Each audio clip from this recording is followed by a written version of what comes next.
એ પણ કોઈ રોગની વાત આવે એટલે સૌથી પહેલા અજીર્ણ નામનો રોગ આવે છે.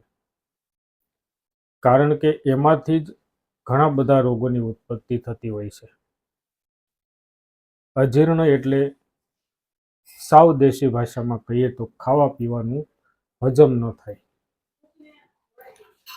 ખોરાક ચાલતો હોય પણ કાચો મળ નીકળી જાય, બરાબર પાચન થાય નહીં. અજીર્ણ એવો રોગ છે કે જે સુસાધ્ય છે, એટલે કે જો થોડીક કાળજી લઈએ ને તો સારી રીતે સાધી શકાય છે, અને કાળજી ન લઈએ તો અલ્સર થવાની પણ શક્યતા છે. કબજિયાત થવાની, હરસમસા થવાની ઘણી બધી શક્યતાઓ અજીર્ણના હિસાબે રહેલી છે. સૌથી પહેલા તો ખોરાક ખૂબ જ ચાવી ચાવીને ખાવો.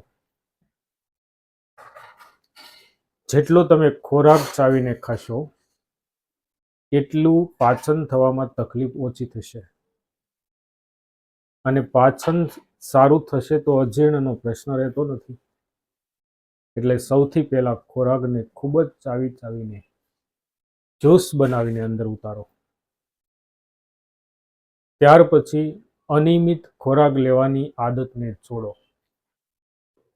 અનિયમિત ખોરાક લેવાતો હોય તો પણ અજીર્ણ થઈ શકે છે. કામ ધંધાની આ માથાકૂટ એટલા માટે કે બહુ અનિયમિતતા કામમાં પણ હોય છે અને ખોરાકમાં પણ હોય છે. એવો સમય આવી ગયો છે. એટલે તો કામની આ માથાકૂટમાં માણસ ક્યારેક સવારમાં જમે, ક્યારેક ન જમે, ક્યારેક 3 વાગે જમે, 2 વાગે જમે, 4 વાગે જમે. કોઈ ચોક્કસ શેડ્યુલ નહીં જમવાનું. આ અનિયમિતતા પણ અજીર્ણ લાવે છે. પછી વધારે પડતો શ્રમ કરી લેવો. શરીરની કેપેસિટી ન હોય એના કરતાં વધારે શ્રમ, મહેનત કરવી, તો એ પણ અજીર્ણને નોતરે છે. વધારે પડતો માનસિક શ્રમ પણ અજીર્ણને નોતરે છે. વધારે પડતા ખાટા ફળો, 2-3 જાતની મિક્સ કરીને ખટાશ, ગરમ મસાલાઓ વિવિધ પ્રકારના, માર્કેટમાં આજે તો કેટલાય પ્રકારના મસાલાઓ પાઉચમાં મળે છે ને, એ બધા જ મસાલાઓ અજીર્ણને નોતરનાર છે.